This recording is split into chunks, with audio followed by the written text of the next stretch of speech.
Radhe Radhe everybody. How are you all? I'm here to share the journaling theme for February. Um, I had previously shared existence as the theme for January. What I'm going to do is to share one theme per month. This would give us enough time to look at the shlokas that fall under that theme and do as much study and journaling as possible. Although I typically just use two verses, we can still go and look for other verses that may be falling under the same theme. And for February, we have chosen equanimity.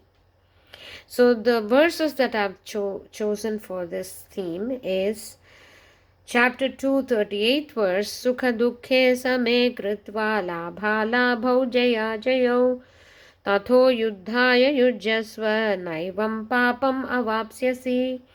And I have chosen 5th chapter, 19th verse, Ihaivatai jita sargo yesham samye sthitam manaha nirdosham hi samam brahma tasmad brahmani te stitaha.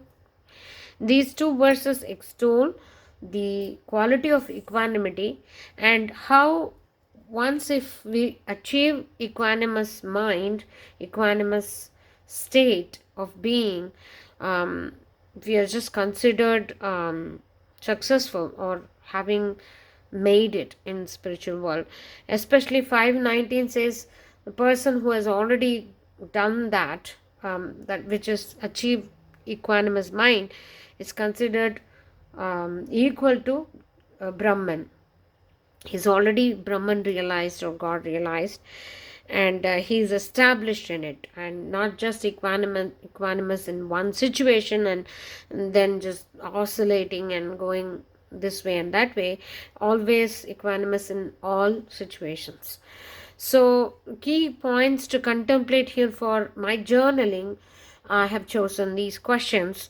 Why is equanimity emphasized so much in spiritual journey and growth? For someone who would take a devotional side of or angle to spiritual growth, would think, what has equanimity got to do with it? For a yogi or for someone who goes the route of sense control, it may make a little sense, yet that alone cannot amount to spiritual realization or God realization. Then why is equanimity such an important theme that it keeps recurring in the entire Gita? That's something that we might want to ask and ponder upon. And then I have one more question. In what way does equanimity help in reducing or destroying our karma? So when it comes to being in an equanimous state of mind, it's required that we do not sway between strong likes and dislikes. So even in the beginning, Bhagavan says, Matra spashastu kaunteya sitoshna sukha dukkha agama paino anityaha tam titikshasva bharata, in 2nd chapter. In the beginning itself, he says that you start to tolerate all these dualities of hot and cold and sad and happy, and these dualities that are there. So there is something to it. Forbearance and being equanimous does have an effect on our karmas. How and why is something that we will contemplate and journal upon. Find two other verses that Bhagwan has spoken about in equanimity. This is an easy task because right now that internet is there and you can search any verse based on any theme, it's easier. But previously we had to scroll through the book, and in fact only if we thoroughly read all 700 verses could we do this. But now it's easier to find as many verses because Bhagavad Gita, it's a recurring theme, equanimous state of mind. And then it gets a little personal. Has there been situations in my life I've shown efforts to remain equanimous in both favorable and unfavorable conditions.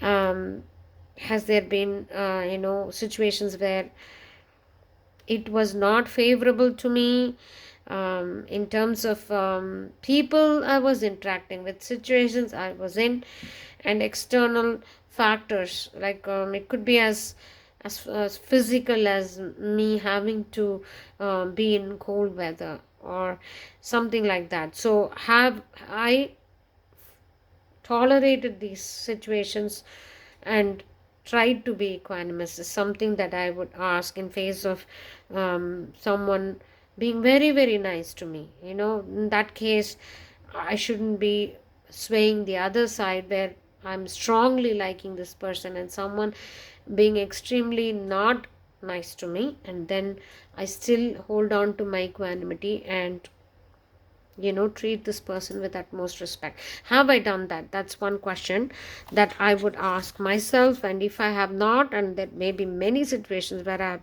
not done that, then comes, what are the challenges in developing an equanimous mind? What made me sway this way or that way? And what are the challenges in developing the quality of equanimity as per God's advice?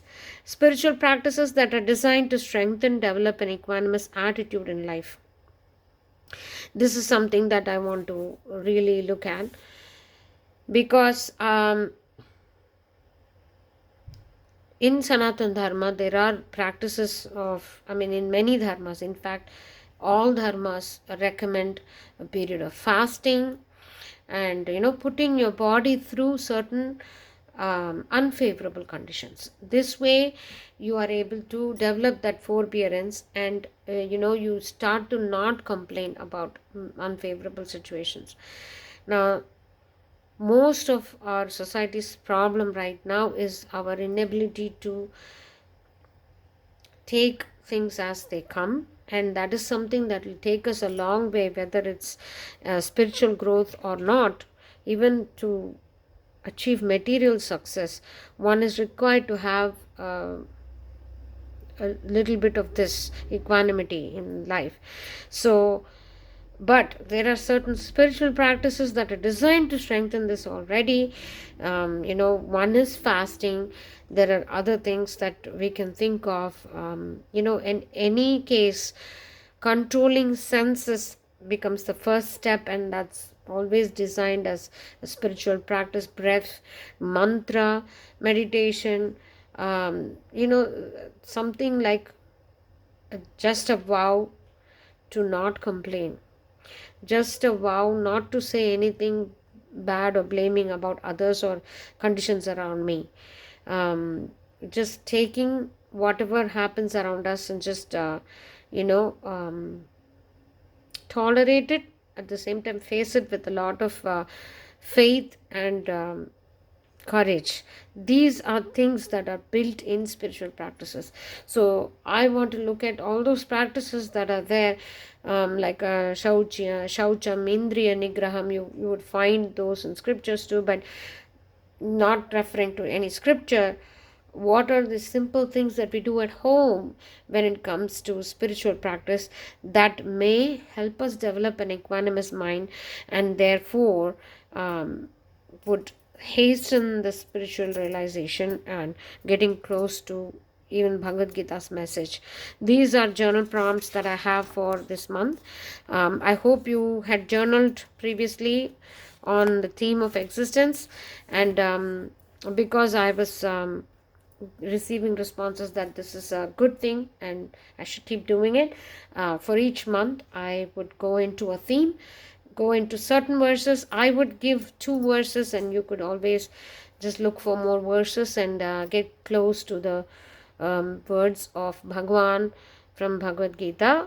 And I hope you're all doing well. Until I meet you next time, Radhe Radhe everyone.